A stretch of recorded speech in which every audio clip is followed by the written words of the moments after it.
राधे राधे दोस्तों, आपको विवाह गीत सुनाने जरूर पसंद आए तो कमेंट में जरूर बताइएगा, जरूर एक बार सुनिएगा प्लीज। राजा दशरथ जी के चारी लारी कवा, चारियों के भइले बियाह जी।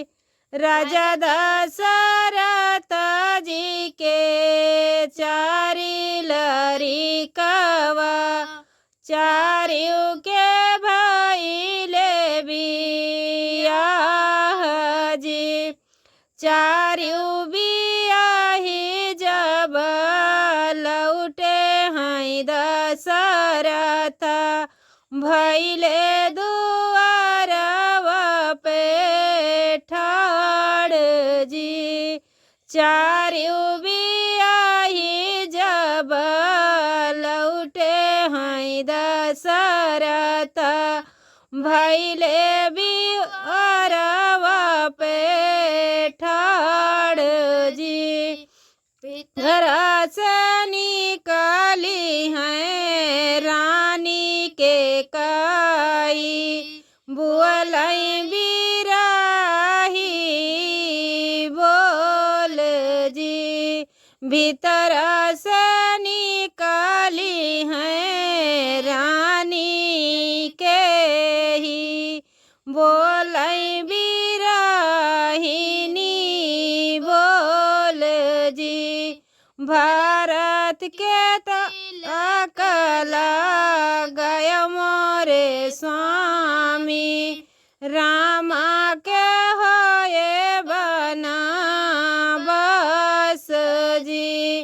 भारत के इलाका गय मोरे स्वामी, रामा के हई हई बना बस जी।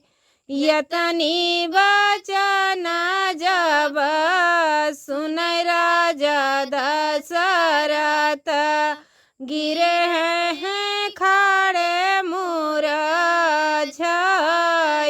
जी। यतनी बचन जब सुने राजा दशरथ, खीरे हैं खाड़े ने मुरझाई जी। जावन मांगना तू ही मांग मोरी रानी, मोरे भूते दिहलो ना जाई जी। जावन मांगना तू ही मांग मोरी रानी, मोरे भूते दिहलो ना जाई जी। रामा ताया है मोरे जियरा के आधारवा, कैसे कबे जऊ बना बस जी। रामा ताया है मोरे जियरा आधारवा, कैसे कबे जब बना बस जी।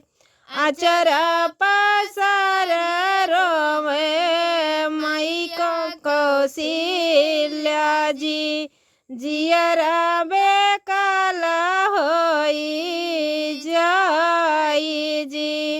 अचरा पसरी रोवे मैया कौशल्या जी, जियरा बेकाल होई जाई जी। जावन रामा मोरे यकिया पुतरिया हो, कैसे कभे जब बना बस जी।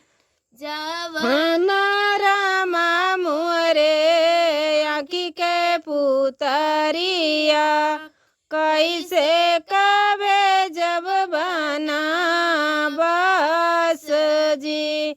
घरवा मानी साली हैं प्रभु श्री रामा, बाबा लगे गे समझाई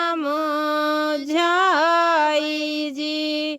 घरवा में निकले हैं प्रभु श्री रामा, बाबा लगे गे समझाई जी।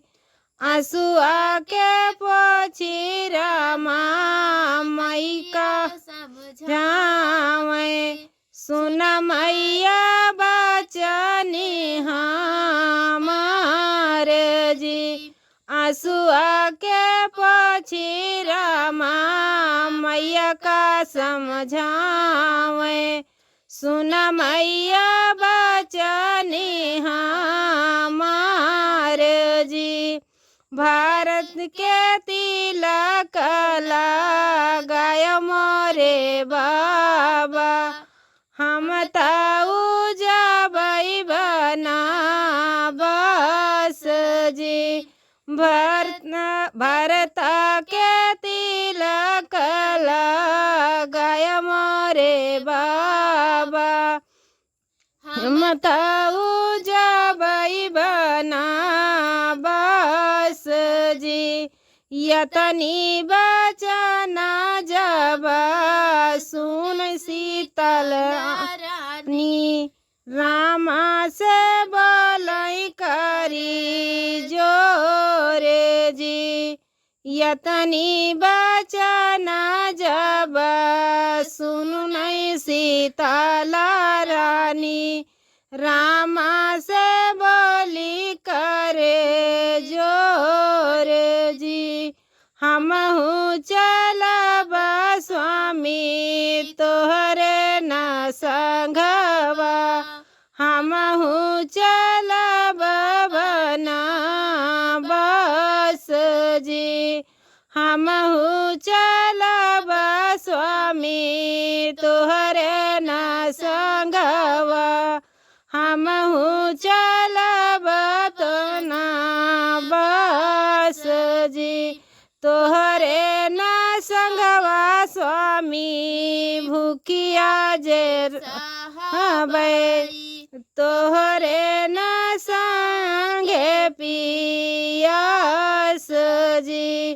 तोहरे न संगे स्वामी भूखिया जे सहबै, तोहरे न संगे पियास जी। आगे पीछे चले हैं रामायण लक्ष्मण, बिचवा में जनक दुलारी जी। आगे पीछे चले हैं रामायण लक्ष्मण, बिचवा में जनक दुलारी जी। रुआवाई बाबा हो रुआवाई माई, रुआवैया जो दिया के लोग जी। रुआवाई बाबा हो रुआवाई माई, रुआवैया दिया के लोग जी। अंगना मारुआई हरी हरी तुलसी, तीनों जाने चले बनाबस जी। अंगना मारुआई हरी हरी तुलसी, तीनों जाने चले बनाबस जी। तीनों जाने चले बनाबस जी। राजा दशरथ जी के चारी लड़िकवा, चारियों के भाई ले बियाह जी।